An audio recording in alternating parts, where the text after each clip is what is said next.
AI is not stealing your job. But Joe, why are we all losing jobs? Why are we all being fired? Why is there lack of job opportunity? Today we will answer all of these questions. Just allow me to introduce myself.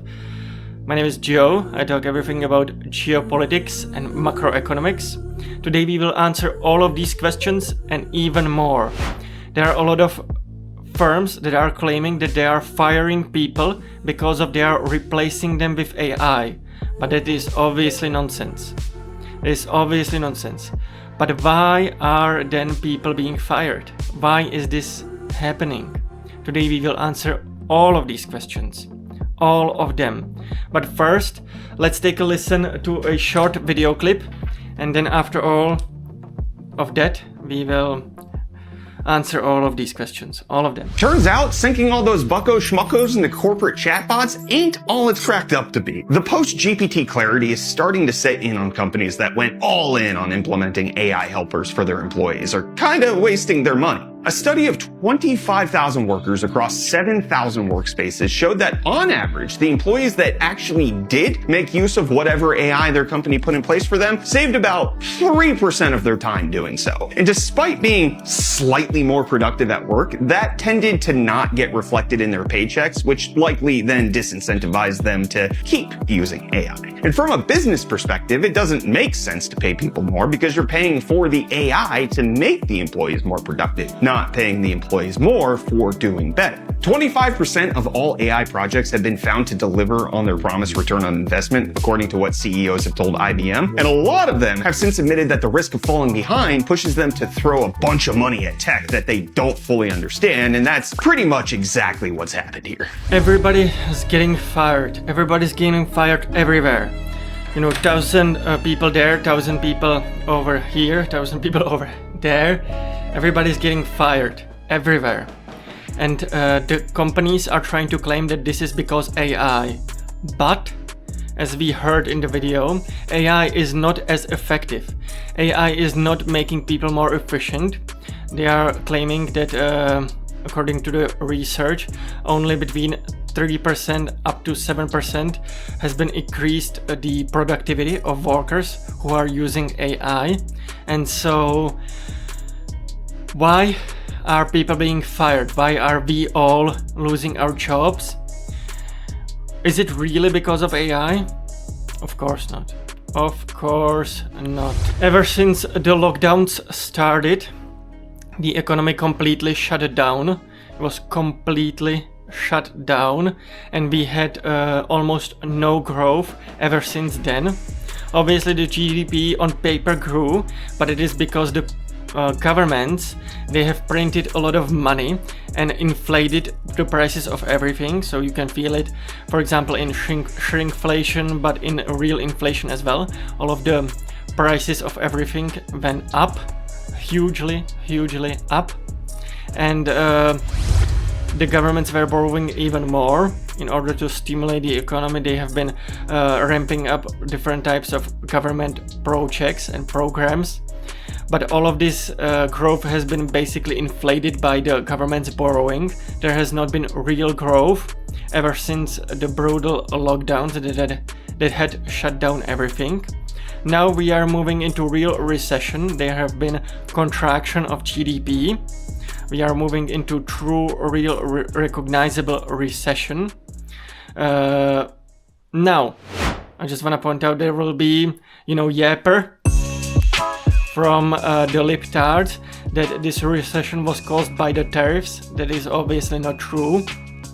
Similarly to World War I, there has been the World War I started by the assassination in Sarajevo, but the assassination has been just the spark, but there has been obviously the fire brewing in the background. There has been millions other reasons why the First World War started.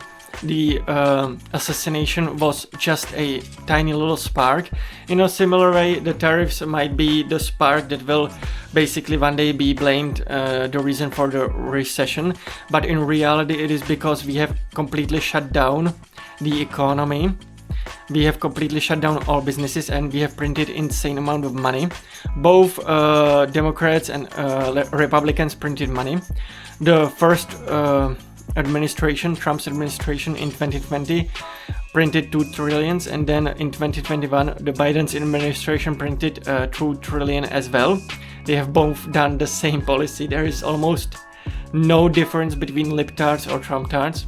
We all know it, we all feel it, and it is true in 2025 as well. Now the Trump administration will try to spin this off as the reason why we are having recession is because Fed did not lower interest rates fast enough, but it is obviously completely nonsense as well. The Fed does not control the economy. The economy is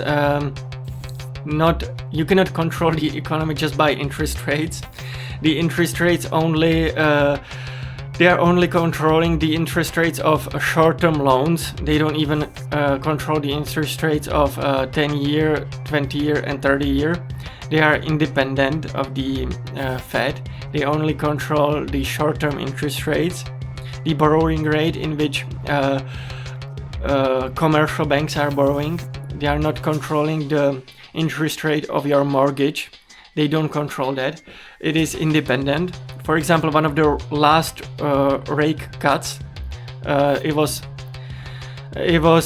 basically 0.5% rate cut, the last one, and it did not move the real interest rates in the economy at all. And so that's why the Fed is being very careful when to cut or not. That's because you can cut interest rates and nothing happens. It's just nothing happens in the economy, and so you have to be very careful when you cut and where not. The Fed does not control the economy. The government does not control the economy. Economic activity is being done by real everyday people. When you go to work, when you work for private firm, private company, when you work on yourself and you are a blue collar worker working on yourself, electrician, plumber, a construction worker, you are creating economy. You are truly contributing to economy. Government does not control you. It only taxes you. It does not control the economy, nor does the Fed control the economy. That is extremely important to understand. Now, in my beautiful fashion, I got a little distracted. I got a little bit distracted, a tiny bit distracted. So, back to the original question in this video, back to the real question in this video. Why are we being fired? I forgot what was this video about, but why are we being fired? It is because the companies are obviously struggling as well. Since the lockdowns, they are struggling, and they had influx of money, and they have influx in money in the stimulus as well as normal everyday people.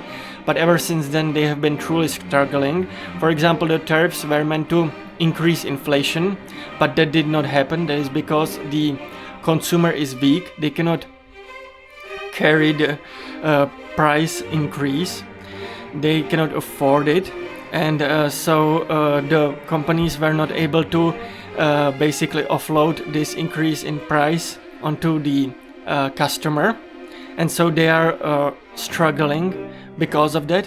They are struggling as well, and they more and more have to start to laying off people. The savvy tech firms in Silicon Valley are usually first. They have started to lay off people ever since the Twitter takeover. They had implemented similar policies. They have trying to blame this on efficiency, but they have tried to blame this on AI. But in reality, in true reality, they are laying off people because they are not growing as fast, and they are trying to basically cut down of their cost in order to satisfy the investors, in order to satisfy Wall Street. And this is obviously short-term oriented. This will satisfy the investors only next quarter, only short term. This is not going to work long term. Now listen up, this is the last point that I want to make. This is extremely important, so pay close attention so that you understand it. Now, obviously, I just want to start by saying that you all know me as the brightest and smartest YouTuber on planet Earth. But you might be surprised that I'm actually a writer too. I write a blog. It is amazing, unique, and only the brightest and smartest will be able to appreciate its amazing uniqueness. Obviously, the smartest and brightest YouTuber of them all must have the brightest and smartest following of them all. This obviously goes without saying, everybody knows that. And so if you want to be one of my followers, one of my true believers, then make sure to smash that subscribe button, make sure to smash that like button, make sure to check out the video here, make sure to check out the video there and everywhere. And guys, I will see you in the next one. Bye bye.